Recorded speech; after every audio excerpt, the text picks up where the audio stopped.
Hey, sports fans and savages, welcome to Greg Method Show. This is Greg, your host, here in Phoenix, Arizona. It's beautiful out. We paid the price. The heat is starting to go away, and it's just lovely. Oh, wait a minute. I shouldn't say that out loud. Some of you fuckers from California will maybe move here. We've been doing a lot of politics this season just because I'm kind of into politics. It's been very interesting. We've done some shows on cryptocurrency, gold exchange. I'm going to buy some gold at a gold place next week. We're going to do a show from there so you guys kind of see that process, what that's like. For those of you who've always wanted to go to a gold place and buy some gold, we're going to kind of show you how it works and show you what, tell you what a spot price is and kind of how that works. It'd be kind of fun. Today we're going to talk to actually one of our customers from my day job. My day job's running a knife company. And this is one of our customers that's out of South Carolina. Did I could say that right? Yep. Yeah. I mean, I said it right. I wasn't sure if I was accurate. They're out of South Carolina, and we're gonna chat a little bit about the knife business. So for those of you guys who are into knives, we're gonna talk about knives. We're gonna talk about political correctness. We're gonna talk about business relationships and stuff like that. So if you're in Tucumcari or you're in Kalamazoo, hang out with us and have a little chat about American small business interaction and how politics have affected us over the last few years. And we're getting ready to enter a weird time in America, I think. And I'm not like a sky is falling kind of guy. And when it gets shitty, and I think it's getting ready to get shitty, is usually when I start gathering up and I grow. And then when it starts to boom again, everybody says, "Oh my God, how are you so ready?" And I was like, "Because I was getting ready." That's what happens. So there's a pulse to life, and there's a pulse to business. There's a pulse to the seasons, and there's a pulse to our stupidity. Yeah. Smart for a while, dumb for a while. Smart for a while, dumb for a while. We're in a real dumb period right now. I think it's like an extended dumb period. And on the other side of that is some smartness. And I'm getting ready for the smartness. And while the dumbness is here, and our economy is going to contract, and our government's going to make bad decisions, and they're going to poop their pants and all the stuff they do in the White House these days, we're going to make better decisions and be prepared because we kind of know what's going on. That's a nice thing about the elevator of the economic elevator of capitalism. There is advancement to be made whether the elevator's going up or going down. When the elevator's going down, you advance your infrastructure, you advance your team, you advance, when the economy gets bad, oddly enough, employees stick around more. It's easier to find employees. You maybe a chance to get deeper training with them. You get everything ready for when the times turn good. And when times turn good, you're kind of like really positioned, and then you make the most. It's like you've tuned your engine while there was, or you fix your sails while there's no wind. And when the wind comes, your sails are all good. So that's kind of what I do when the elevator's going down. We're going to talk a little bit about that today. So we're going to welcome Dean and Jennifer Brewster from Helacious Firearms in South Carolina. How are you guys doing today? Welcome to the show. Yeah, great. Thanks for having us. Much love from the peanut gallery. Okay, you guys, would you all please be quiet? I love that I can hit a button and they all just shush up together. Yep. So this is your first time to the factory, right? It is, yep. All right. And why are you guys out here in Arizona? So we had some other business to conduct, so we figured while we were out here, we'd stop by and see the factory and see you and take the tour and learn more about, how things work here. It's been great. Well, are you able to tell us what else you were doing here in Arizona? I actually was presenting at an executive conference on, how to innovate. When you talk about slow and, big times, we were talking about how innovation actually happens in corporations, right? Where, you need people in the organization that can actually innovate rather than, the company thinking they innovate. It's all about people, right? So we were talking about, how that innovation cycle works, right? So when you take something from, an idea, you ideate, you figure out how it's going to either save the customer money or, increase revenue or drive costs out of the business, and how that cycle works, right? So, like you said, I think what's important around, innovation is really about taking the idea and fostering it, right? Like making people think that and believe that their innovation, that idea is good. And, some are good and some are bad, right? But I think it's all about how do you get people to to provide those ideas and then take those ideas and ship them to a final product. So wait.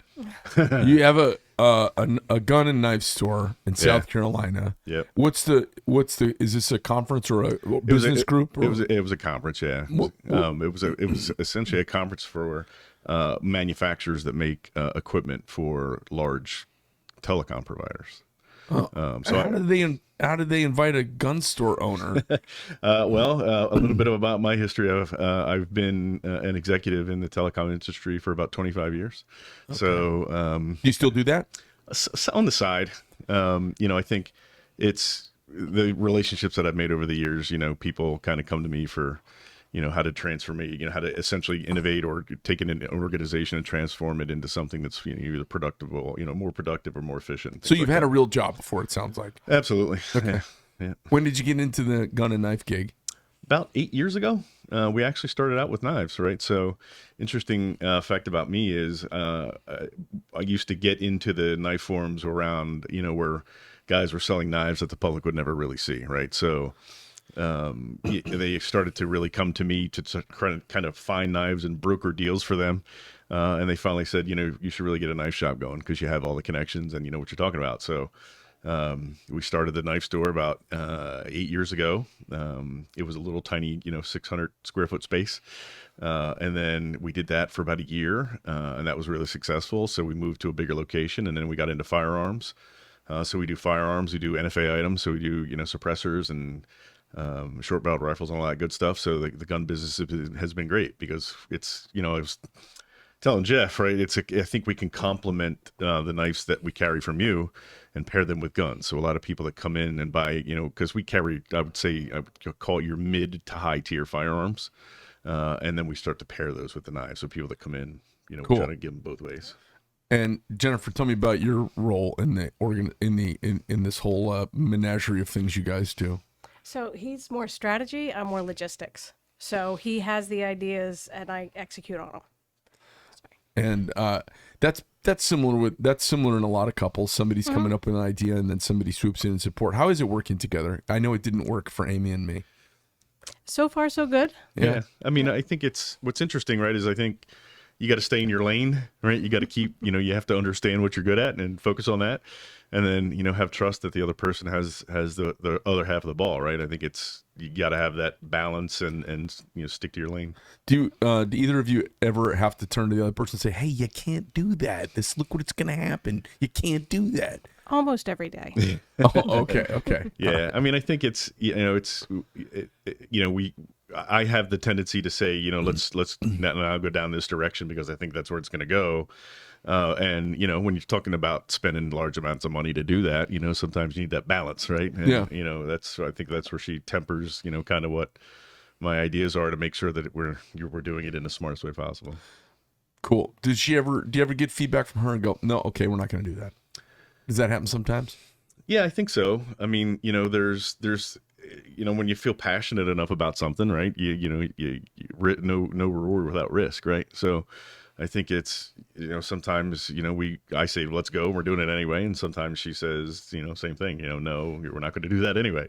So, but yeah, I think it's a balance again of doing that. Talk to me about, hey, do me a favor, just take that mic and move it over a little bit. If you talk to the side of it, I get okay. That's better. There you go. So, tell me a little bit about the knife brands you carry in your store. Obviously, you carry Medford Knife and Tool. Yeah. What else you carrying? So we only carry American-made knives, right? And we're very selective about who we carry in the shop. There is one brand that we carry, Victorinox, right, which is Swiss-made, but we really believe in that company and how they run it, and it's family-owned, and they can never sell the company. But we carry we carry Jason Clark Customs. He's out of Florida. We carry Dave Curtis. We carry Benchmade for our entry-level knives. We carry ProTech from an automatic perspective, and Spartan Blades out of North Carolina. Yeah, okay. And then we carry William Henry too for the people that are looking for that top tier stuff. Okay, cool. Kind of jewelry collector knife. Yeah, like limited edition type stuff with like special materials and limited runs and just jewels in the pivot and the thumb lock stuff like that. Yeah. Cool. How long have you been carrying our stuff now? About 4 years. And how do you feel like the strength of our brand is currently compared? Like, how does it track over the last 4 years? Is it like that? Is it like this? Is it moving up slowly? Is it kind of trailing off? Yeah. What do you think? I think it's actually doing really well for us, right? So we're lucky enough not to have any other dealers. The closest other Medford dealer for us is in Tennessee, right? So I think we've captured that, Charlotte, Spartanburg type of, within probably a 2-hour radius of where we're at. We have been investing pretty heavily in you guys. We just put a large order in, right? And so we're trying to up our game. We typically have somewhere between, I would say, 15 and 25 knives in stock at any one time. I think for us, what kind of sets us apart, right? As the knife business, there's the amount of people selling knives is kind of saturated, right? And the secondary market's pretty full too. So I think what separates us is, kind of our service. We've put a lot of time and effort into investing in learning we've been through your university, right? Mm-hmm. As well as, we kind of take the time with the customers and explain how they're made, what they're made of, why the tolerances are as good as they are. The fact that you have a hand in all of it, right? So I think, we use that to kind of set your brand apart within the store, and I think we do a really nice job with selling your stuff. What did you think of the tour? I think it was great. I mean, it was we saw kind of the old factory, and it was nice to see the new factory. It was cool to see the ASK stuff, right? The fact that you're making this stuff here now, but I think the technology that you guys have out here is pretty impressive. And I can kind of see now why the knives are of the quality that they are, just seeing the equipment and how the people work out there. It's bananas. Like, people don't. I have most of my friends. A lot of my friends are in like aviation manufacturing. Yeah. And they're like, God, what you do? They don't realize it after they get this. Like, man, what you guys do is crazy. Yeah. I'm like, well, I don't know. I think making that fuel control unit for a space program is pretty neat. They're like, oh, what you do is nuts. That's nuts what you do. Yeah. It's fun because as manufacturing goes, we make a top to bottom integrated product. We make the whole thing. Yep. Like, raw materials come in the back, and then boxed up finished product go out the side. It's kind of that's very rewarding in the world of commerce. That's probably the sexiest conversion of raw material into a final thing that goes. That's pretty cool. Yeah, it's cool. If you just make a component, it's like components go out in boxes. You make a part of a jet. You're like, I make this widget that goes in an engine. Yeah, it's not the same kind of gratifying. To see it all done with a flag on the side of it. Yeah. In a box, all headed off to a store. You're like, oh, this is sweet. And the only thing more gratifying than that is walking into a store and looking over and going, oh, there's a bunch of my stuff in. Like, I like that. It's fun for me. It's like it's like seeing your kids on TV. You're like, oh, look at that kid throwing a touchdown. I was very excited when we came in and Lindsay was wearing our T-shirt. Yeah, she's great. Do you guys mostly interact with Lindsay? Mm-hmm. Yep. Yeah, she's awesome. So, I guess that brings me, I'm, how do I say this? I am very polarizing. If you pick 100 people and they hear me talk, about it, a third are going to love me, a third are going to want to nail me to a cross, and a third of them are just not quite sure. Yeah. I'm a little polarizing. And it seems like, and I'm the only company owner I've ever seen who hangs it out the way I do. I don't know anybody else who quite does this. Yeah. Certainly in the durable hard goods sector, usually they just keep their heads down and keep working. But I've felt compelled, the political correctness that I saw really come out of the 90s, which I thought was a, intellectual affectation, has snowballed into a national neuroses and some sort of weird complex we have as Americans where we feel like we need to live up to Europeans. I think Europe sucks. I think Europeans mostly suck. I like going to Europe. I like drinking the beer. I think the food's mediocre. Yeah. I think they're entrenched in tradition and modernity, and looking forward is what we're really good at. We are the new world. Yeah. I think what we do is awesome. I love the castles and I love the history, and the rest they can just fuck off. Yeah. Their stupid rules, their commerce rules, their government they've got It is a government by the government for the government of the government, and fuck that whole continent. Now, for those of you who hang out with me that I go drinking with in Europe, I love visiting your place and I love it. And then they all tell me, they get a couple drinks in and they're like, "Oh, but if it gets bad enough, Greg, we come to America because we know it's wonderful there." Yeah. Like, they still all say that under their breath, even if they're European snobs. So I have created a kind of a monster on the internet, right? There's a monster of people who hate my guts. Yeah. How does that affect your business?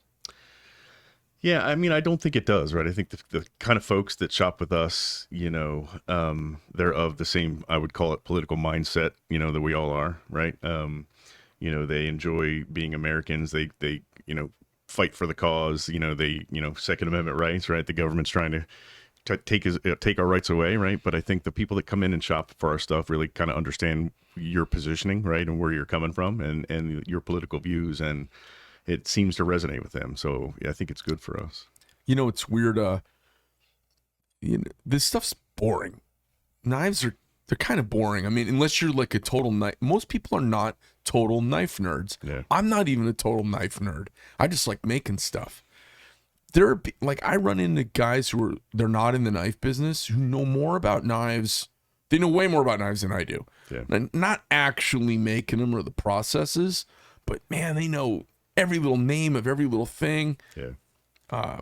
They know every brand. They know what everybody's making. I just kind of stick to what I do, and I figure I just want to make cool stuff. Yeah. I try not to look at anybody else's, because the things that we see inform us.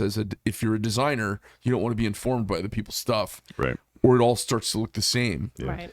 And I know, like, if I'm at a show, our stuff kind of sticks out. It's got a unique look. It's because I don't look at everybody else's stuff. I do my own thing. Right.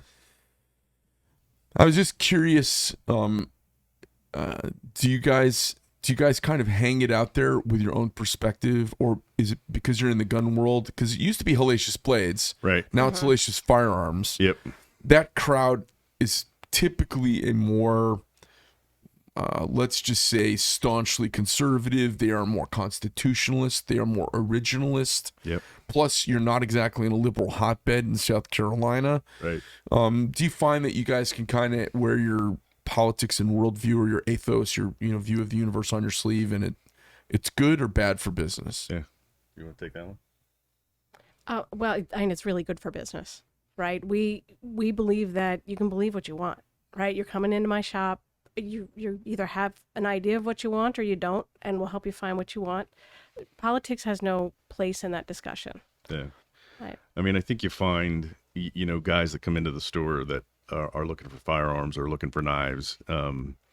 They are of that political, like you just said, right? They're very conservative, very constitutionalist, right? And I think that we resonate with them, right, because of the things that we carry, Right. And the types of work that we do within our community. It's they know that we're of that same ilk, right? So we can tend to have more open discussions with our customers because of how they approach things like the Second Amendment, or being in a country and enjoying the Constitution and fighting for freedom, and talking about those in the government that don't necessarily resonate with that side of it, right? So. Yeah. I think it's good for business, actually. I have this, for a long time, I have a lot of firearms, okay? And for a long time, when people come out here from points unknown around the country, one of the things I typically do is take people shooting. Yeah.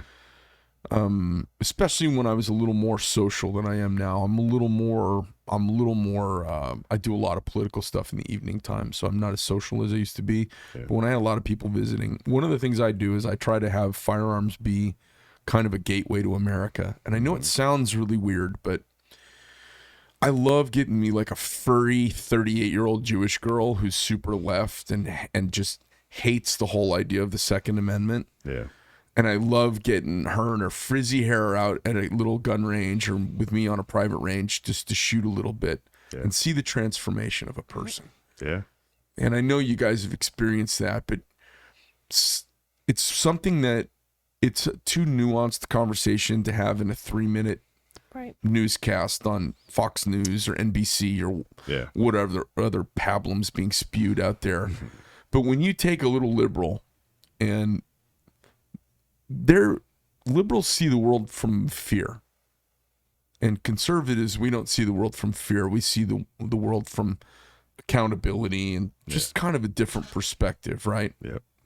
And there's a tendency to have a fear-based worldview, and I can see that with women, and it's one of the reasons I love to get them shooting.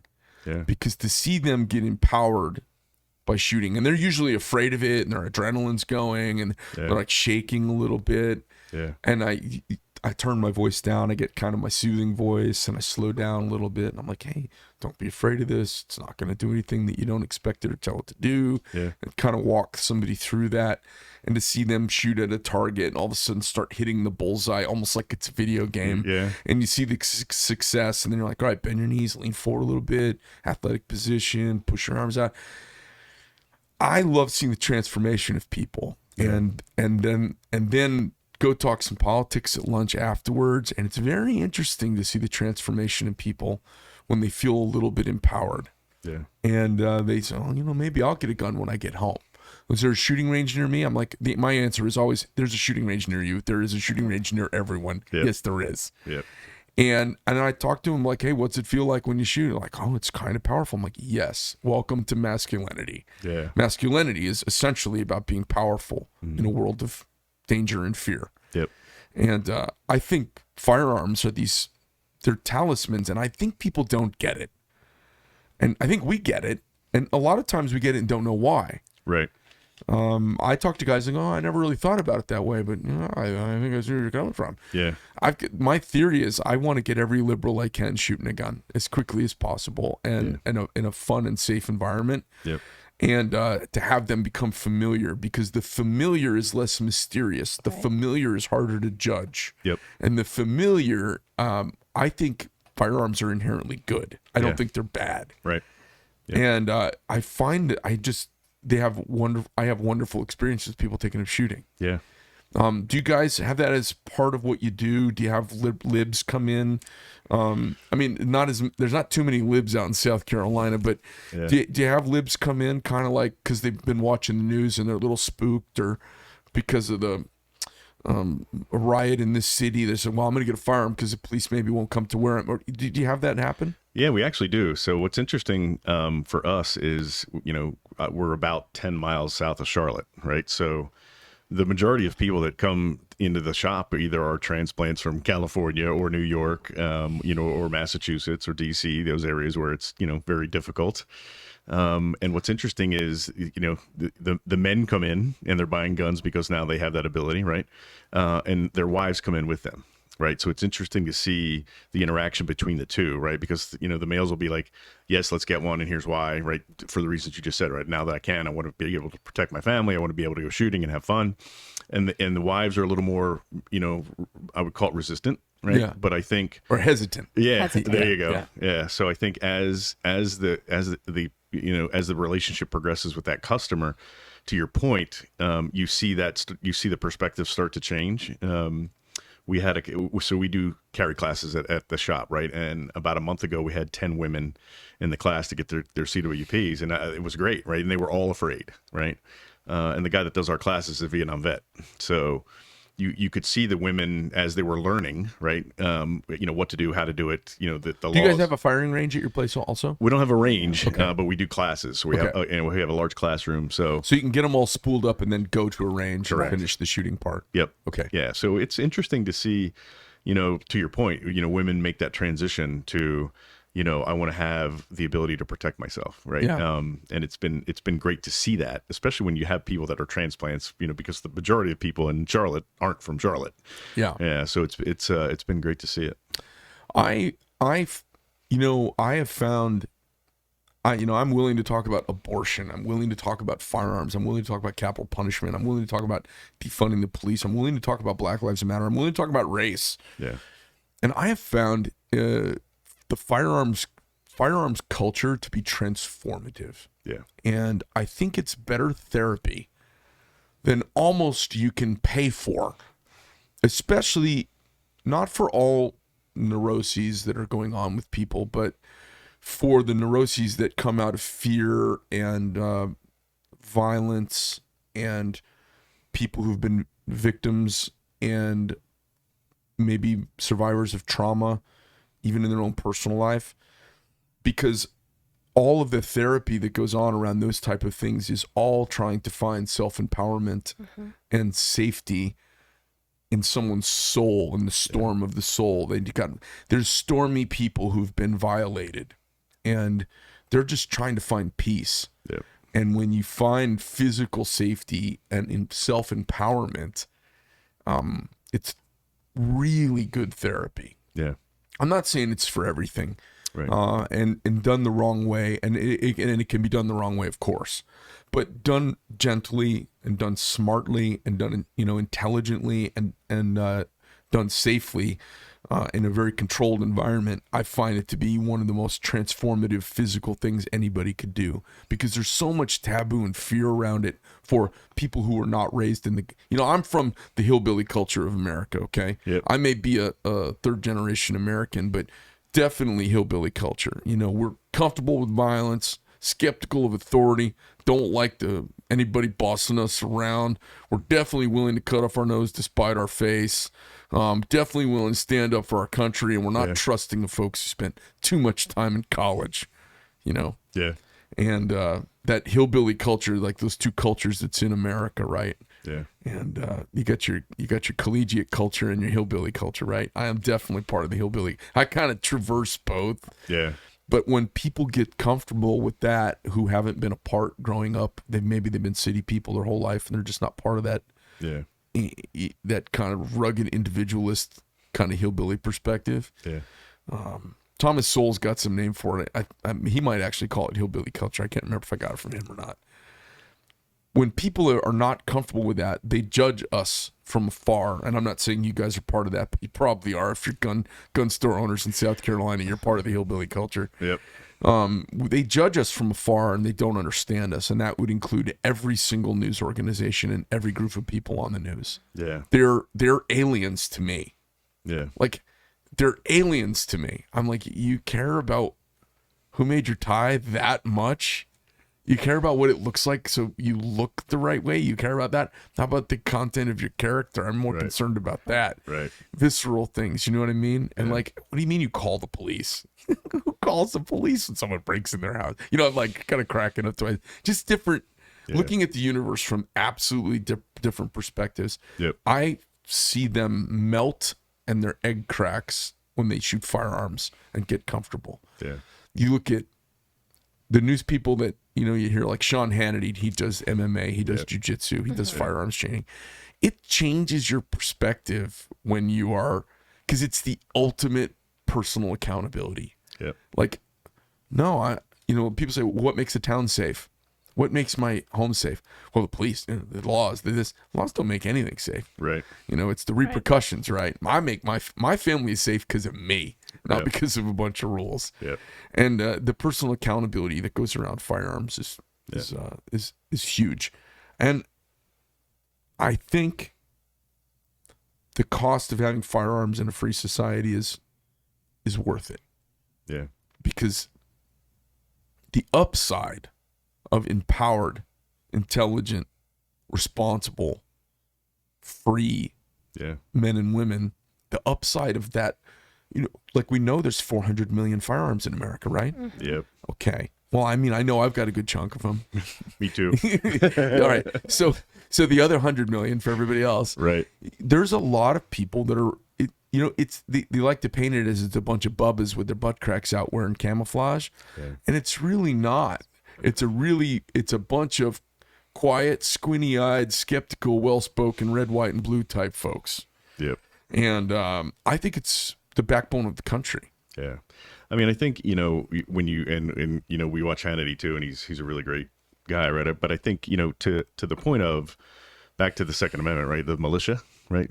It wasn't built to to do whatever they want with guns. It was really to protect themselves against the government, right? And I think what you see now is what the politicians we have now trying to remove that right so they can essentially enforce more rules and restrictions on us, right? So I think, it's very important to your point that the more people that get guns, the more people that feel comfortable with it, only makes the nation stronger, right? Yep. So there's more guns out there than the entire military has in residents' hands, right? So, or civilian hands. So I think it's important to make sure that, like you said, responsibly. The government doesn't like it because they're in a constant state of power grab. Yep. That's the only reality they know. And I tell people all the time, I go, in 1776, actually, when the Bill of Rights was actually added to the Constitution, which I would believe was somewhere around 1789. In 1789, you didn't call the police if someone was doing violence. Right. There were no police to call. There weren't phones.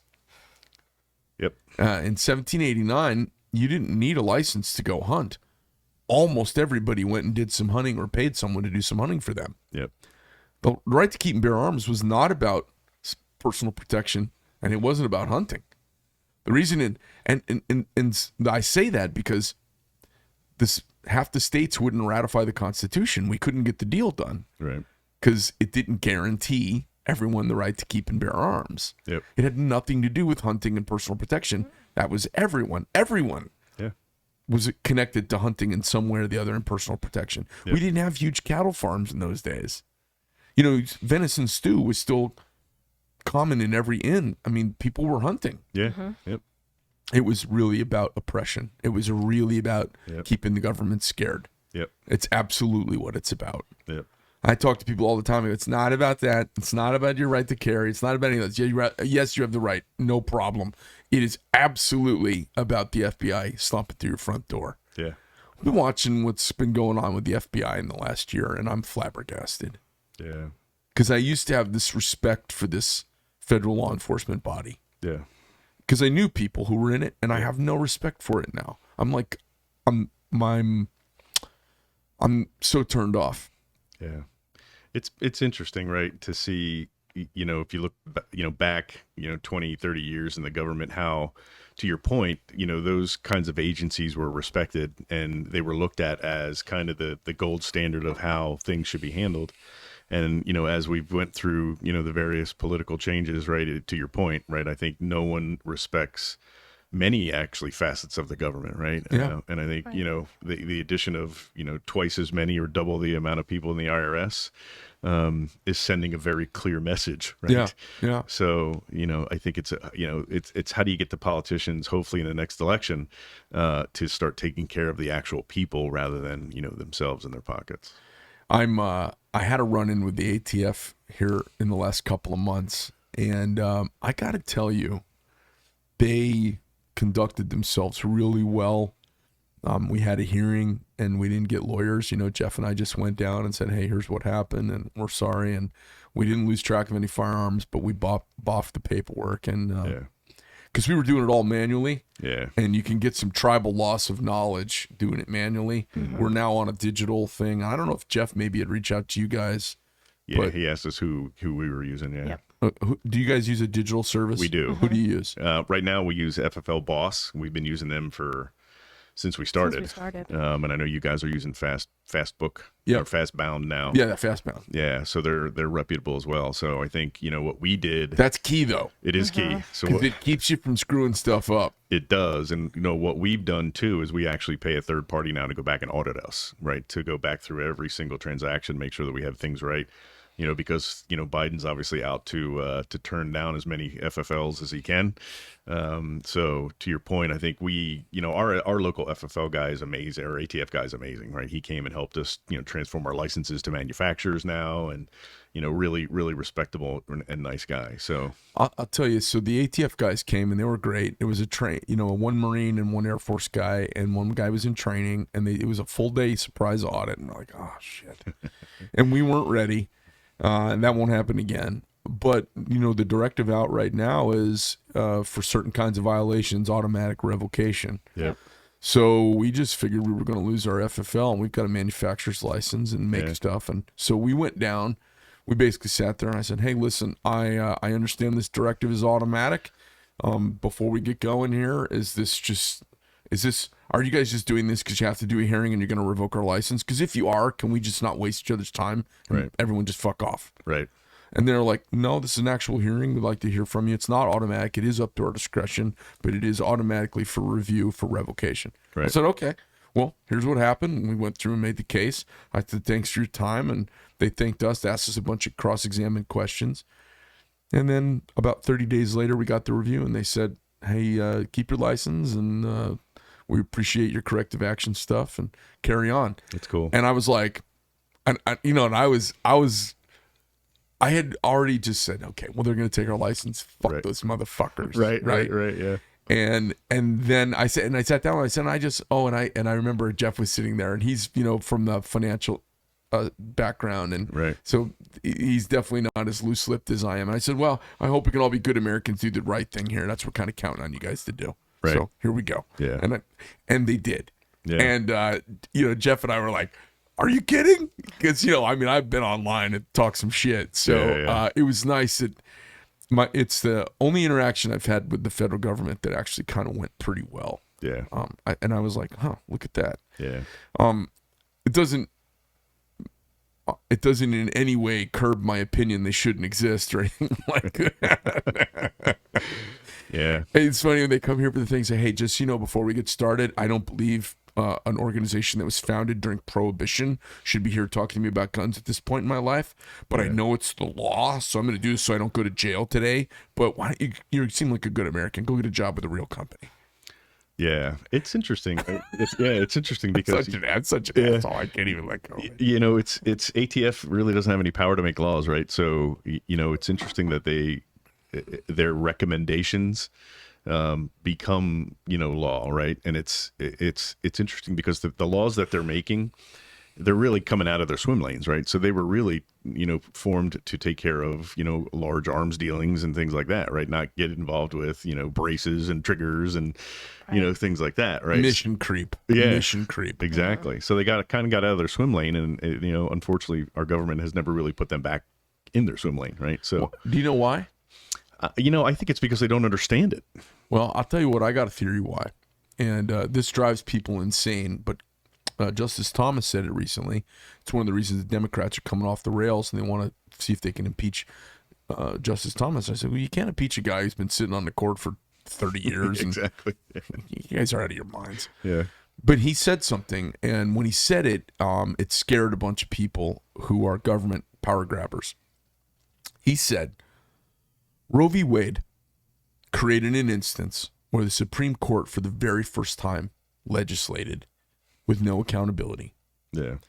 And that decision toppled dominoes that made rulings in favor of the ATF, the EPA, and all of these three-letter government agencies that boss us around out here in the hinterlands. Yeah. And he said we have to go back and revisit the cases that took the precedent of legislation from the Supreme Court instead of from the legislature. Yeah. And we've seen this. It's almost a ruling by opinion and fiat of 9 people change the whole country, and you can't unelect them. Yeah. And then there's this tradition within the court that within the generation or lifetime of the preceding justices, you never review their cases. So it makes what they do kind of permanent in their eyes. Yeah. So it's very strange. I don't care about, the Roe v. Wade thing's a whole nother discussion, but it was a discussion where the Supreme Court was not calling balls and strikes like they're supposed to do for our legislature. Instead of calling balls and strikes, they got in the game. Right. And they got in the game. From then on, it set the precedent for them being in the game. Yeah. Instead of saying, nope, that's constitutional, can't do that. Yep, that's constitutional, you can do that. That law you passed is constitutional. That law you passed is not constitutional. Right. That's their job. Right. But that's kind of boring over time because they're the living representatives cloistered away in a building wearing black robes, much like a funeral. Yep. And they are standing over the corpses of the founding fathers and the document they put together that changed the world. Yeah. The Constitution, right? Yep. They're supposed to be reaching out. They're the living embodiment to reach out from the grave of the founders and say, no, you can't do that. Yeah. Oh, yep, that's okay, but Yeah. you can't do that. Yeah. And they broke the rule. And when they broke the rule, it's unraveled our country for almost 50 years. Yeah. And everything that they meddle in comes back to that precedent they set right then and there. You know, our legislature couldn't put together any, what do you call it, consensus on abortion nationally. Right. Okay? Yep. And shouldn't, in my opinion. That's a state's thing, but fine. But since they couldn't do it, it cornered the Supreme Court into doing it. And the Supreme Court, instead of saying, no, we don't legislate from the bench. Give us a law. You either have a law or you don't have a law. Right. But we're not going to tell every state how they have to be if you can't pass laws. Right. We're supposed to judge laws. Right. And so it started this precedent for meddling. And so now, I don't know how it is in South Carolina. I imagine it's similar. Here in Arizona, we have multi-billion-dollar mining projects that have been in EPA review for decades. Yeah. They'll never happen. Right. Because there's no way to ever prove the EPA wrong. Right. It's impossible. Right. Because their whole thing is what if? Yeah. Well, okay, we're not in Connecticut. It doesn't rain 27 inches a year. We get a half an inch of rain every 2 years. Right. We can do pit mining here. It's different. And it's in the middle of nowhere. So we have these mining projects for nickel, chromium, cadmium, things that are in batteries, and we can't even get these projects going. And they're like, it's like a national security issue that we don't make circuit board minerals. We don't extract them here in the United States. We buy them from China. Yeah. And I'm obsessed with all of this and how it all kind of connects together in this crazy overreach of the government. Yeah. And I see it in the ATF. I've seen it with the FBI now. I just heard a story of a man who was out in your neck of the woods. He and his son had gone to an abortion clinic and they had prayed with somebody, and a pro-choice person got in his son's face and was like pushing him, and he pushed the guy back and the dude tripped. Well, he immediately sued and said he was assaulted. Yeah. Local police looked at it. State police looked at it. No charges were ever raised.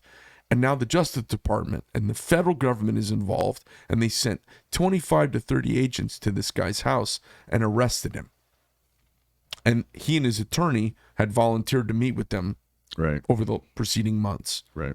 There's this crazy make an example out of you power reach that's going on by the government. Yeah. And it spooks the shit out of me.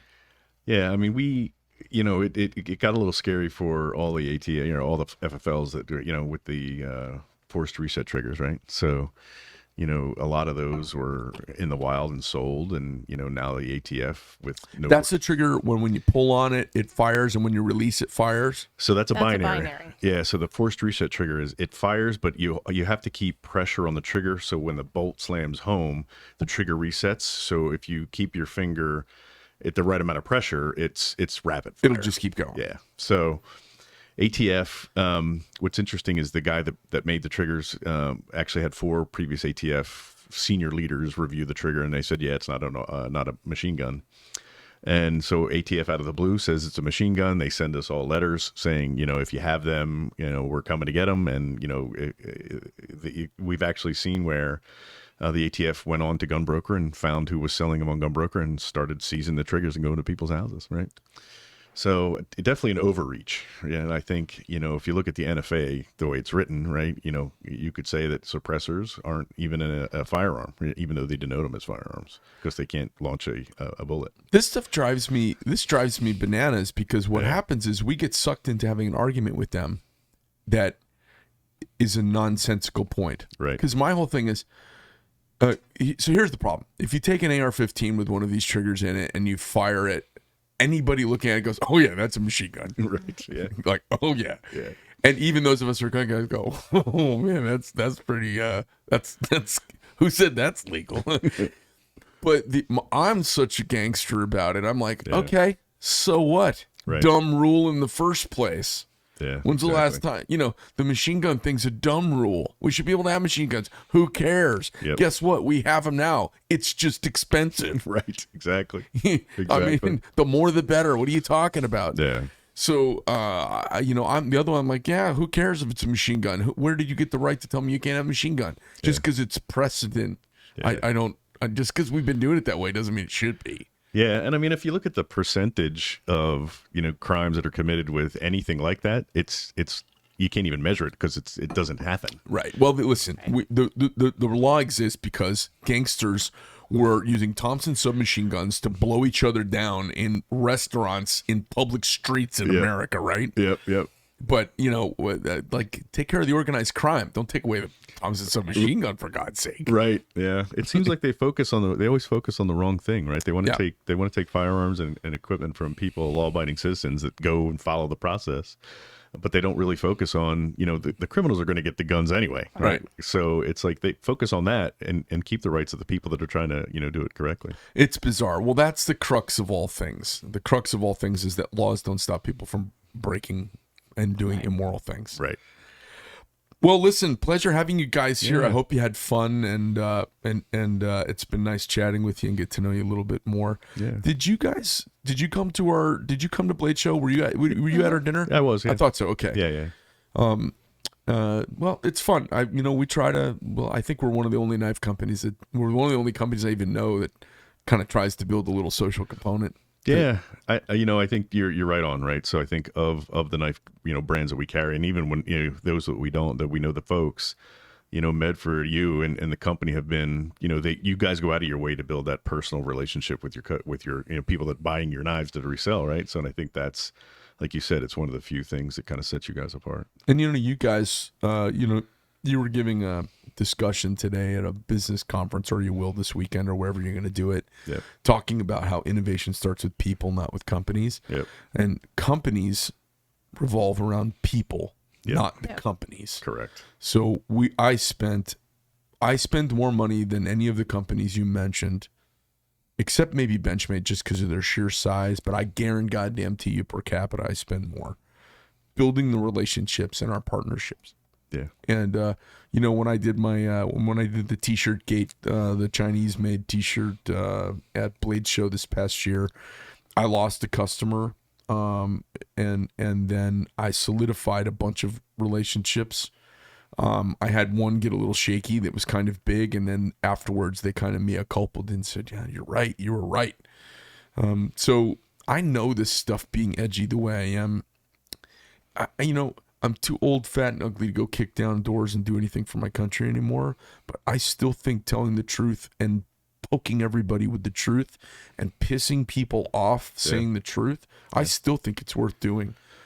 Yeah, we agree, right? I think we take kind of the same stance as you do, right? We're honest and transparent with our customers, with our vendors, and I think that really sets the tone for the relationship because you always know where you stand. Right. Instead of trying to, pussyfoot around, shit like that. It's really about here's what we believe. Here's why we believe it. Here's what we do and why. And, to your point, you could either choose to do business with us or you can't. I just did some math. I said, okay, there's 330 million people in the United States. 165 million of them are right side of the spectrum. Yeah. Of that group, about half are dudes. So that's 82 million people. Of that group, about half are in my age engagement zone. That's 40 million people. Yeah. That's plenty of people to do business with. That's okay. It's bigger than most countries. I'm fine. I'll be all right. Yeah. Well, and I think... and that's like 10 guns per person. Nice. So I think, what we focus on with, your brand and you is the quality, right? It's, I carry a Medford every day. And I have quite a few of my collections. I buy your Damascus knives at Blade Show every year, right? So that's all I carry. And what are you carrying today? I can't carry anything because I flew here. Oh, okay. I wish I could. But typically it's a Slim Midi or a Genesis T. So for me, it's about the quality of the knife. You put your knife against anyone, most of all the other customers, knives brands that we talk about, and it speaks for itself, right? And I think, when you get on your website and you actually talk about the quality that you expect and how you build your product and why you build it that way, I think really drives why we carry your brand, right? We like to carry brands that are at the upper tier, right? We don't like to carry the entry level stuff, and we don't carry anything not American made, right? So to your point, I think we need to support local. What do you think about? Have you had a chance to check out the American Service knife yet? Yeah, I have one. I got one at Blade Show. Okay. I like them a lot. I think it's great. I was telling Jeff, we need a pocket clip. But yeah, I love it. I carry that in my in my coin pocket. Yeah. And I think it's a great knife. The quality's there. I like the different configurations where you can take it apart, service it. I think it's good. It's funny. Knife guys typically won't carry a Swiss Army knife or that multi-tool style little gentleman's little simple little pocket throw. Yeah. Most guys who are knife dudes, self-identified knife guys, like if they know the knife steel of their knife, they won't even carry one of those. Yeah. Because they're like, but everyone's got one. Yeah. But they just don't carry it. Yeah. And I get that. No big deal. Yeah. And cast no aspersions on them. What a wonderful company. A bunch of great tools they've been making for 130 years. Yeah. But they will carry my knife because they're like, oh, this is made out of S45. This is S35. This is, this is this metal. And I can maybe personalize it and look at the hardware on it. Yeah. It's just got, it's a little tank of a knife. It's kind of cool. I carry mine. I never leave. It's the most used knife I've ever carried. Yeah, it's interesting too, right? Because once you get used to carrying, and I think the reason why they carry yours every day is because they either have a Medford and they know what that quality is on the bigger knives, right? But I think once you start using it and you get used to the tools that are in it, and you go to reach for it and you don't have it, it's like, damn. Oh. So I hear you. What's funny is, I moved in a new house. I'm not a new house, new to me. I moved into a house about 4 months ago. So there's all these little projects where I'm like, I'm going to change doorknobs. I want to put bronze doorknobs on. So you go around, well, okay, what do I need to do? All right, I need a Phillips screwdriver. I'll get this. I'll get that. I need some tape. I need this and a little thing to lay my tools on. And I get working, and inevitably there's a sliver or a little chip. And I go to get up. I'm like, oh, where's my chisel? Oh, wait a minute. I got my chisel in my pocket. Yeah. It's not even the nice stuff. I just started actually using the chisel so much because I use it chiseled all the time. Yeah. I was taking off some Trump stickers off my truck to refreshen them with some 2024 stickers. Yeah. And I was dicking around and I just cut my finger and I was like, oh my God, I need to go get a scraper tool. I don't know where my putty knife is. And I was like, wait a minute, I got the scraper tool in my pocket. Yeah, exactly. So it's just kind of funny that the tools that I picked that I thought would be most used, I use the damn things all the damn time. Yeah, no, you're right on. And I think to that point, I think when you don't have it, you're like, well, damn. And then when you do have it, you start using it for everything. I mean, she's got pictures of me. I use my knives, right? So my Genesis, I'm cutting out the door catches. You know how the plate that holds the door. Yep. I'm actually, carving one out with my Genesis T. I use them. So I think I can't wait to see the additional tools come out. I'm looking forward to that. Yeah, we got a lot of stuff. There's a lot of things being cut out right now. We've been so busy just launching it. The Washington's going to come out before the end of the year, which is model number 2. Nice. And then we've got some tweezers and other stuff all kind of coming through in development right now, which are pretty fun. It's a fun product. Yeah. To make stuff for. Yeah, I can't wait. We're looking forward to seeing your auto. I can't wait to see that thing come out. Did you see it today? I did. It's bitching, huh? It's pretty cool. That thing. Actually, the action's nice on it.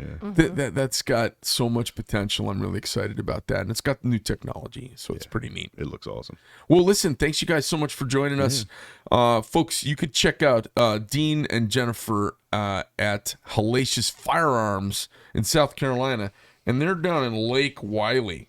Yeah, like I said, it's a little town about 9 miles or 10 miles south of Charlotte. Well, it's right on the lake. It's a really nice area. And we have a lot of good customer following, and like I said, we have people driving 2 hours to get Medfords from us. It's great. So here's my challenge to you all, my friends, my digital friends out there. Go find a liberal. Go find one of your friends who's got a liberal wife. I don't even know how that fucking works, and take them out and take them shooting. Cook some food, or maybe go someplace kind of swanky afterwards to have lunch. You can entice them, like, here in Arizona, we might go to the Henry. Say, hey, let's go to the Henry for lunch. And a gal will be like, oh, that sounds lovely, because it is. But we're going to go shooting first. And they're like, oh, shooting first? Take them shooting, and then take them someplace nice to eat afterwards. Or say, look, hey, we're going to go shooting, and on the way back, we're going to stop, and you can get your nails done, and I'm going to read a book in the truck, because they're going to chip their nails up shooting. And I want you to you don't have to do anything except have them have a fun experience and start converting them. If every conservative took out one shit-brained, batshit crazy, dumb-tard liberal and got them shooting so they could drink in a little America, taste some freedom, because freedom is infectious. If you could just infect them with some freedom, their sex will be better. They will have better sex. They will have better kids. They will eat better meals, and they will get out of bed in the morning and breathe in air a little bit differently. That's my challenge. You take them shooting for a little trigger therapy. That's the show. I'm out. Thanks.